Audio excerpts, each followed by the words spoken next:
Selamat pagi semuanya. Pertama-tama kita panjatkan puji dan syukur atas kebaikan Tuhan. Karena berkat rahmatnya kita dapat melakukan presentasi kelompok ini.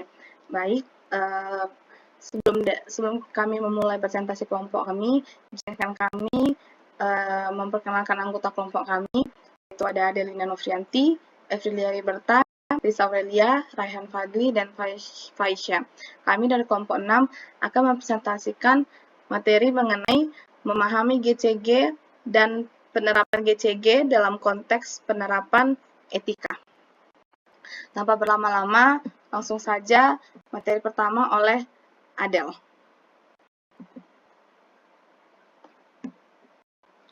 Oke, terima kasih kepada moderator. Saya di sini akan menjelaskan pengertian GCG. Nah, GCG adalah sistem pengendalian dan pengaturan perusahaan yang bertujuan untuk mengelola perusahaan secara baik, transparan, dan bertanggung jawab sehingga tidak merugikan pihak-pihak yang berkepentingan atau stakeholder.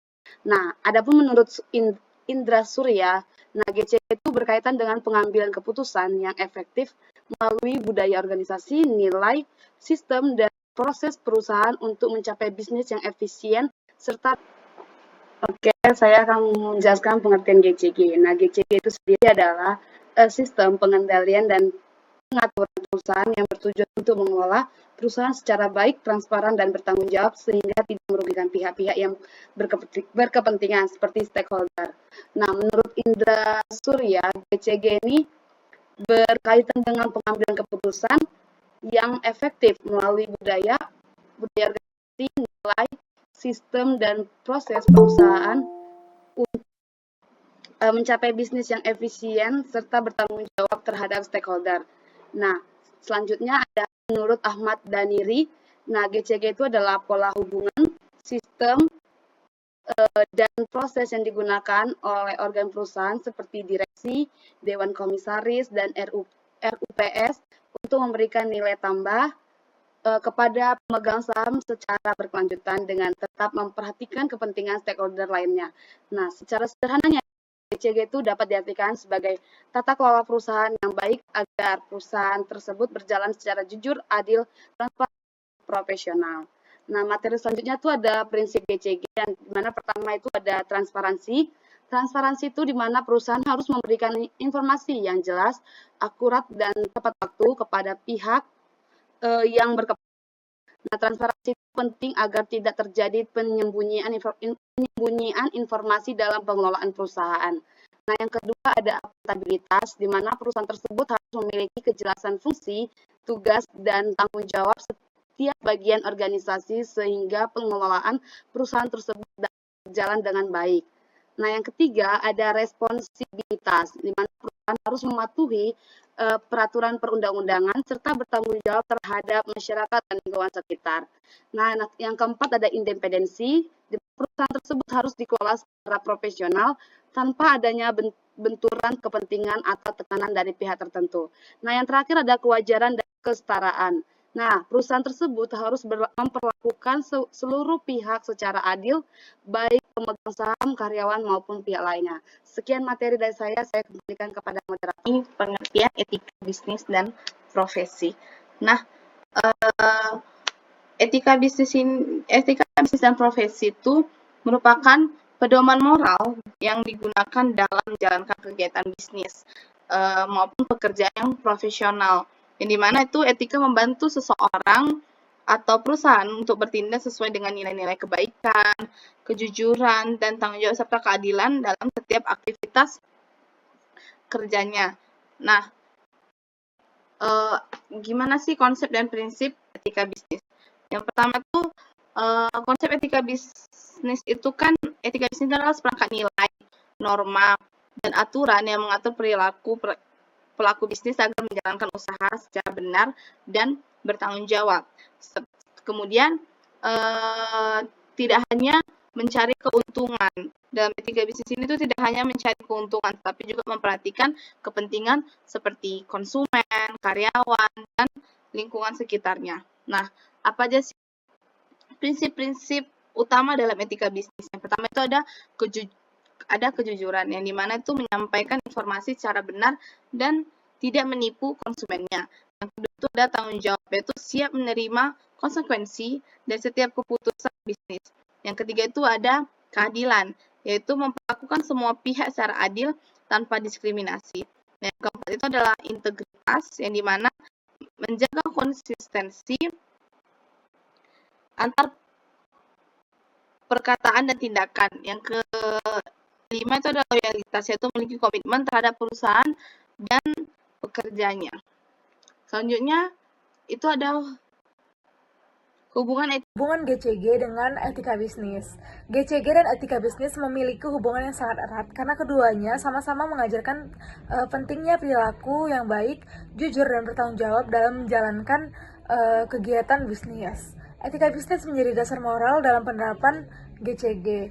Jika sebuah perusahaan memiliki etika bisnis yang baik, maka prinsip-prinsip GCG akan lebih mudah diterapkan. Sebaliknya, tanpa adanya etika bisnis, penerapan GCG hanya akan menjadi aturan tertulis tanpa adanya pelaksanaan yang nyata. Etika bisnis membantu perusahaan dalam menjalankan bisnisnya secara jujur, menghindari tindakan kecurangan, menjaga hak konsumen dan karyawan, serta menjalin hubungan baik dengan masyarakat. Sementara itu, GCG membantu perusahaan melalui sistem pengawasan dan pengendalian agar seluruh aktivitas bisnis tetap berjalan sesuai etika dan aturan. Selanjutnya kita masuk ke dalam contoh hubungan GCG dengan etika bisnis. Yang pertama, prinsip transparansi dalam GCG itu berkaitan dengan kejujuran dalam etika bisnis. Lalu prinsip tanggung jawab mendukung perusahaan agar bertindak sesuai norma dan hukum. Lalu yang ketiga, prinsip fairness mendukung perlakuan yang adil terhadap semua karyawan, pelanggan, dan juga investor. Lalu yang keempat, etika bisnis membantu perusahaan menjaga reputasi sehingga penerapan GCG lebih efektif. Selanjutnya, hubungan GCG dengan etika profesi. GCG juga sangat berkaitan dengan etika profesi karena penerapan tata kelola perusahaan yang baik bergantung pada perilaku individu yang bekerja di dalam perusahaan tersebut. Nah, setiap profesi memiliki kode etik yang harus dipatuhi agar pekerjaan bisa dilakukan secara profesional dan bertanggung jawab. Dalam perusahaan, tenaga profesional seperti manajer, akuntan, auditor, dan pegawai harus bekerja sesuai dengan etika profesinya masing-masing agar prinsip-prinsip GCG dapat berjalan dengan baik. Etika profesi ini membantu dalam meningkatkan profesionalisme kerja, lalu menjaga kepercayaan perusahaan dan masyarakat, lalu menghindari penyalahgunaan jabatan, dan yang terakhir membantu pengambilan keputusan yang objektif dan tepat.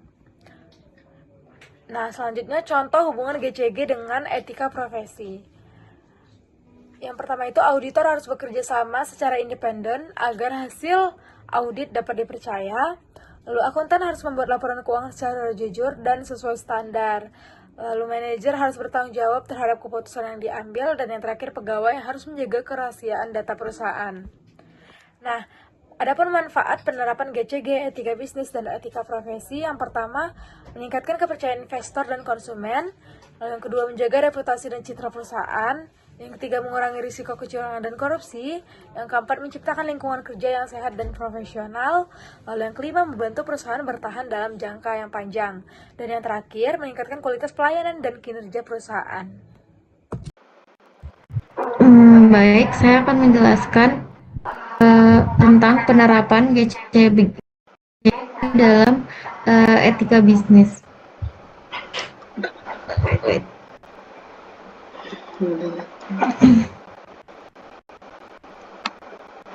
Nah, penerapan GCG dalam etika bisnis adalah pelaksanaan prinsip tata kelola perusahaan yang baik dalam setiap kegiatan bisnis agar perusahaan berjalan secara jujur, transparan, adil, dan bertanggung jawab. GCG menjadi pedoman bagi perusahaan dalam mengambil keputusan, menyampaikan informasi, mengelola sumber daya, serta menjaga hubungan dengan karyawan, konsumen, investor, pemerintah. Nah, dalam konteks etika bisnis, penerapan GCG tidak hanya bertujuan untuk meningkatkan keuntungan perusahaan, tetapi juga memastikan bahwa seluruh aktivitas bisnis dilakukan sesuai nilai moral dan aturan yang berlaku.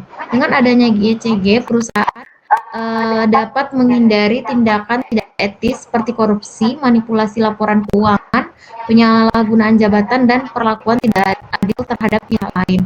Nah, bentuk penerapan GCG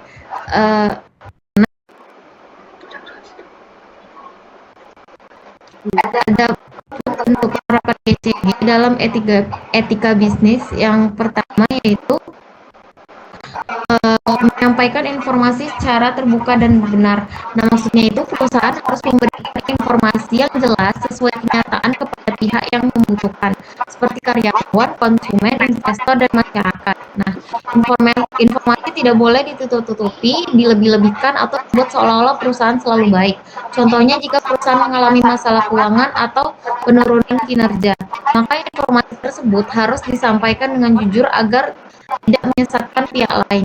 Yang kedua, menyusun laporan keuangan secara jujur. Nah, laporan keuangan harus dibuat berdasarkan kondisi perusahaan yang sebenarnya.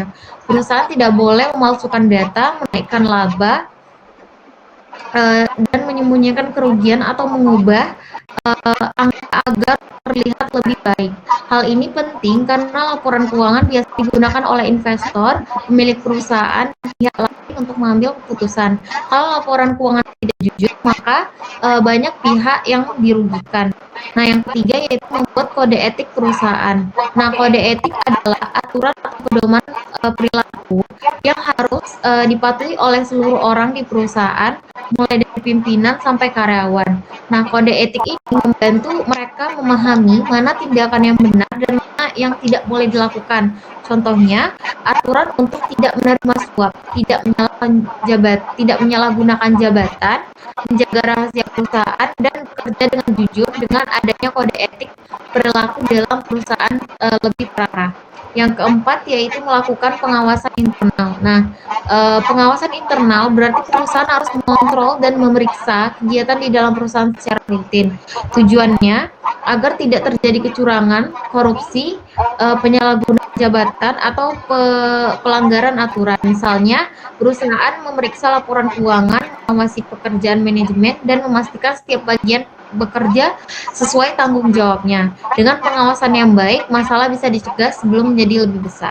Yang terakhir yaitu mengambil keputusan secara adil dan bertanggung jawab. Nah, dalam menjalankan bisnis, perusahaan harus membuat keputusan yang tidak hanya menguntungkan perusahaan saja, tetapi juga mempertimbangkan dampaknya bagi karyawan, konsumen, masyarakat, dan lingkungan. Nah, keputusan yang baik harus adil dan tidak merugikan pihak lain. Selain itu, perusahaan juga harus siap bertanggung jawab jika keputusan yang diambil menimbulkan masalah. Jadi, perusahaan tidak boleh lepas tangan akibat keputusan bisnisnya. Sekian dari materi saya kembalikan kepada moderator. Baik, materi selanjutnya itu mengenai review studi kasus yang akan dijelaskan oleh Bang Rehan. Bang Rehan, dipersilakan.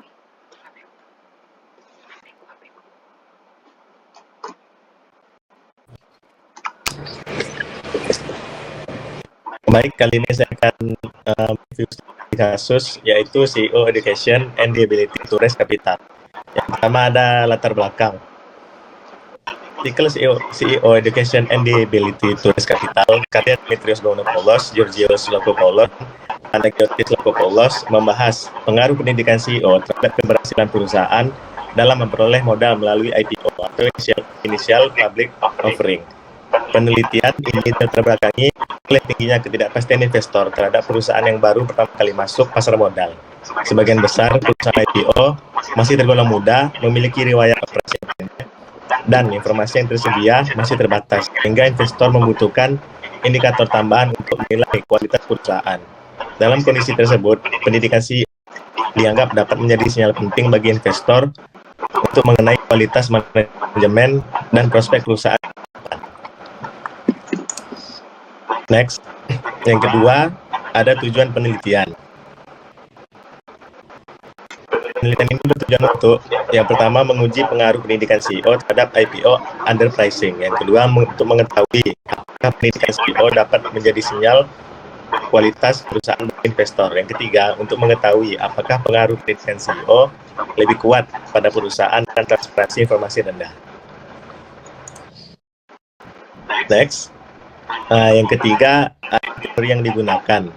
Penelitian ini menggunakan beberapa teori utama, yaitu yang pertama, Human Capital Theory, yang menjelaskan bahwa pendidikan meningkatkan dan kompetensi individu. Yang ketiga ada Signaling Theory, yang menjelaskan bahwa pendidikan CEO dapat menjadi sinyal kualitas perusahaan kepada investor. Yang ketiga, upper echelon theory, yaitu menyatakan karakteristik pribadi CEO mempengaruhi strategi dan perusahaan. Selanjutnya keempat ada metodologi penelitian. Penelitian ini menggunakan metode kuantitatif dengan sampel sebanyak 1.601 perusahaan IPO di Amerika Serikat selama periode tahun 2000 sampai 2016.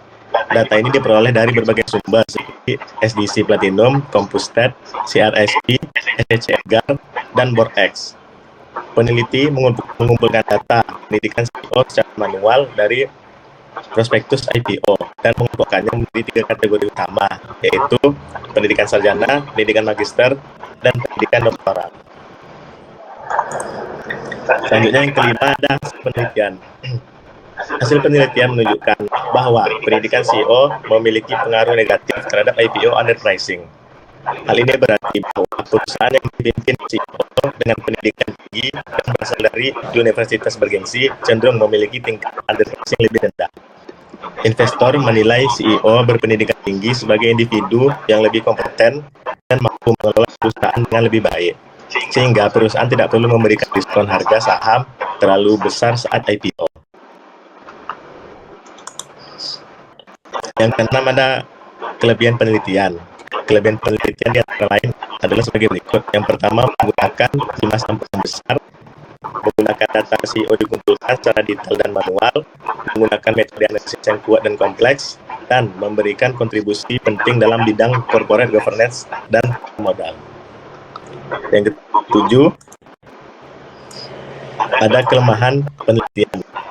Kelemahan penelitiannya adalah sebagai berikut. Yang pertama, penelitian hanya dilakukan pada perusahaan di Amerika Serikat, sehingga hasilnya belum tentu sesuai dengan negara berkembang seperti Indonesia.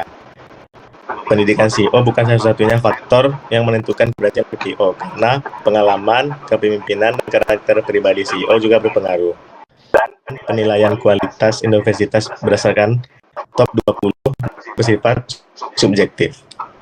Dan yang adalah kesimpulan. Secara keseluruhan, penelitian ini membuktikan bahwa pendidikan CEO memiliki pengaruh penting terhadap keberhasilan perusahaan dalam memperoleh modal melalui IPO. CEO dengan tingkat pendidikan tinggi dan berasal dari universitas bergengsi mampu meningkatkan kepercayaan investor serta mengurangi tingkat IPO underpricing.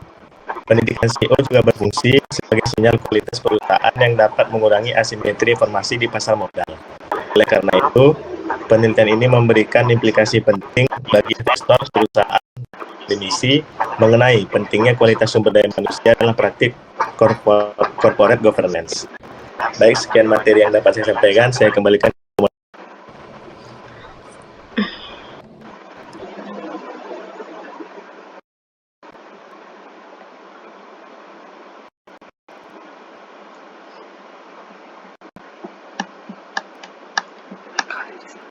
Baik,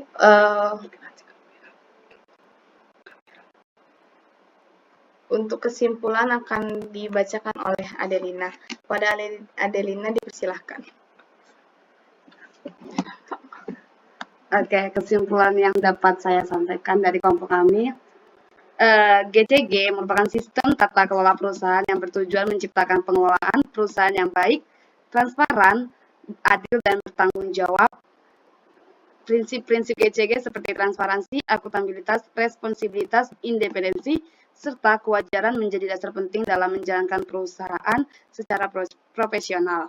Nah, etika bisnis dan etika profesi juga memiliki peran penting sebagai pedoman moral dalam dunia kerja yang menekankan kejujuran, tanggung jawab, keadilan, integritas, dan loyalitas. Nah, penerapan etika dalam perusahaan tidak hanya bertujuan mencari keuntungan, tetapi juga menjaga hubungan baik dengan konsumen, karyawan, investor, dan masyarakat. Nah, hubungan antara GCG dengan etika bisnis dan profesi itu terlihat dari kesamaan tujuan keduanya, yaitu menciptakan perilaku kerja yang baik dan lingkungan kerja yang sehat. Penerapan GCG yang didukung etika bisnis mampu meningkatkan reputasi perusahaan, mengurangi kecurangan, membantu pengambilan keputusan yang adil, serta mendukung keberhasilan perusahaan dalam jangka panjang. Sekian dari saya kembalikan kepada moderator. Baik, sekian dari kelompok kami untuk kelompok 5. Apabila ada salah kata mohon maaf. Terima kasih semuanya.